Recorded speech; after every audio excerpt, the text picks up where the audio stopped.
Shalom dan selamat siang, Bapak dosen serta teman-teman sekalian.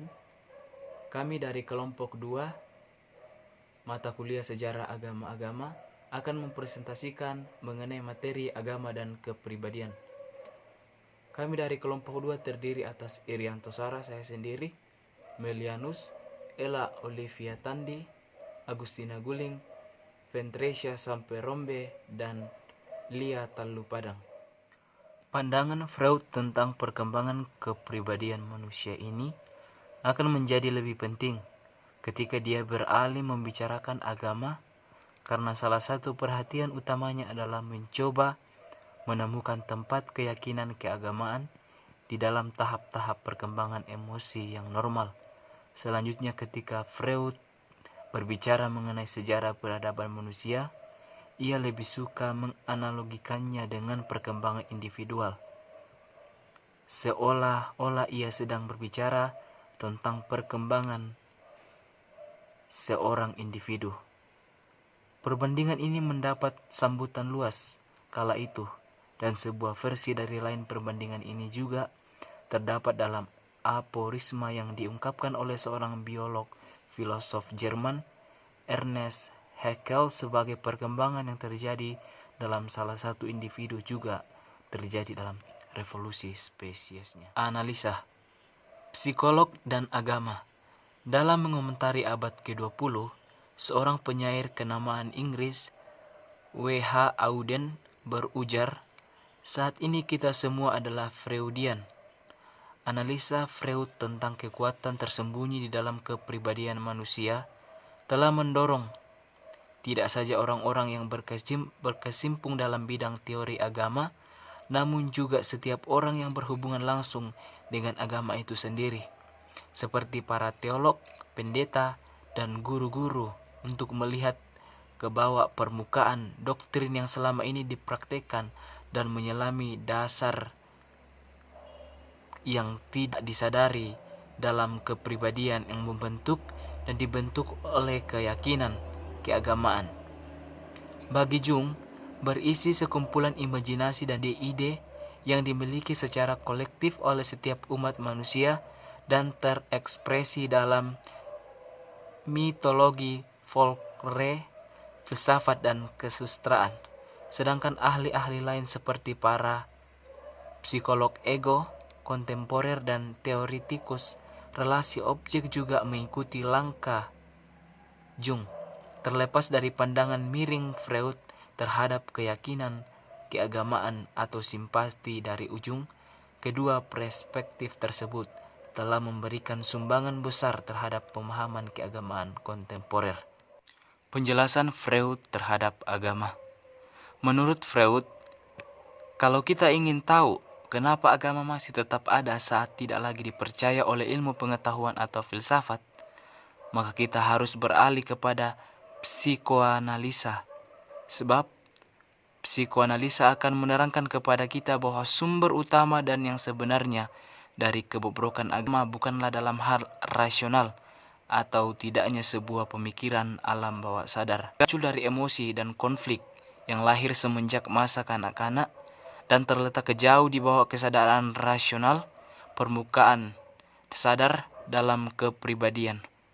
Oleh sebab itu, kita tidak bisa terlalu mengharapkan kepercayaan agama akan ditinggalkan oleh pemiliknya, karena telah terbukti tidak. Freud telah siap sedia untuk sedapat mungkin membela penjelasan fungsional terhadap agama ini. Dia bahkan mengatakan bahwa agama muncul hanya untuk merespon konflik emosional dan perasaan lemah yang terdapat jauh di dasar kepribadian manusia. Dalam pandangannya, agama secara utuh bisa direduksi menjadi sebatas bentuk ketekanan psikologis, menjadi sekumpulan ide dan keyakinan yang bila telah diresapi, luarnya akan bisa memenuhi ilusi-ilusi yang dilahirkan oleh alam bawah sadar. Agama bukanlah pendorong utama dalam tingkah laku dan pemikiran manusia, sebab karakter agama sebenarnya adalah selalu pasif. Fungsi utama adalah merefleksikan suatu realitas lainnya yang lebih kuat dan fundamental di bawah perilaku agama itu sendiri.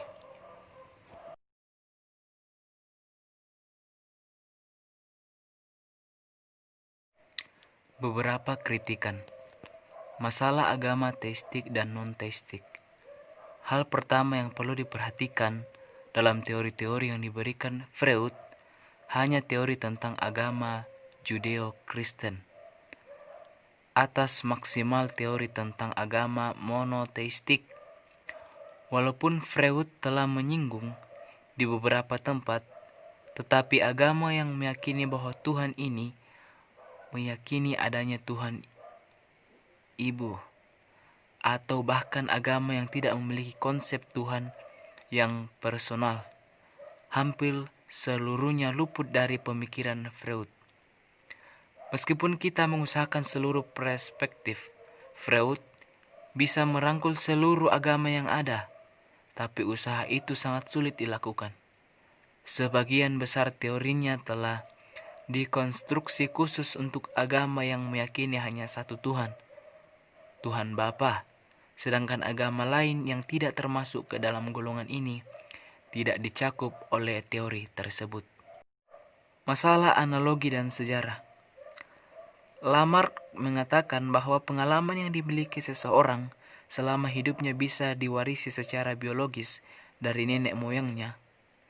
Tapi sayangnya setelah era Darwin muncul, pandangan ini ditantang oleh orang-orang yang melihat dasar yang lebih baik dalam mengambil kesimpulan, yaitu kunci dari proses evolusi adalah seleksi alam.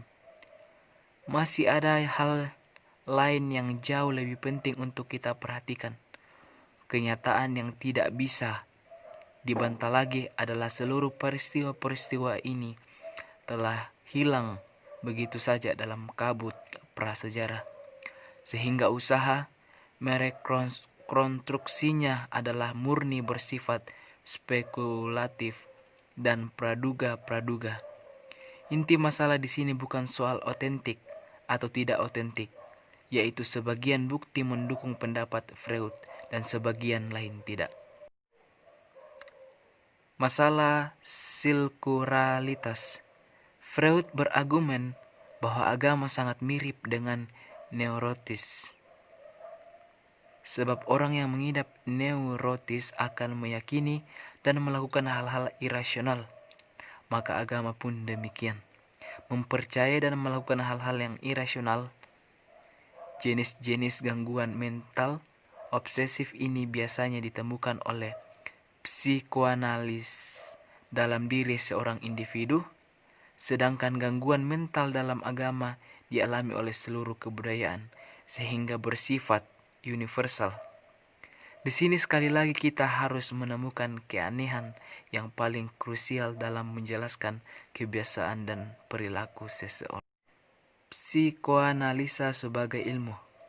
Freud dididik dalam tradisi ilmu estetika. Dia mulai karirnya dengan menyelidiki psikolog otak.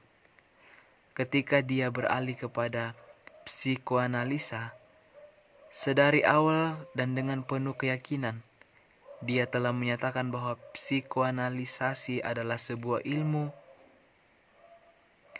Psikoanalisa dibangun dari konsultasi-konsultasi mendalam dengan para pasien, lewat pengajuan dan pengujian hipotesa-hipotesa dalam rangka mencari sebuah teori-teori yang general untuk membantah kritikan-kritikan yang dimuat dalam jurnal ilmuwan. Demikianlah presentasi dari kelompok kami. Atas perhatiannya kami ucapkan terima kasih. Tuhan Yesus memberkati.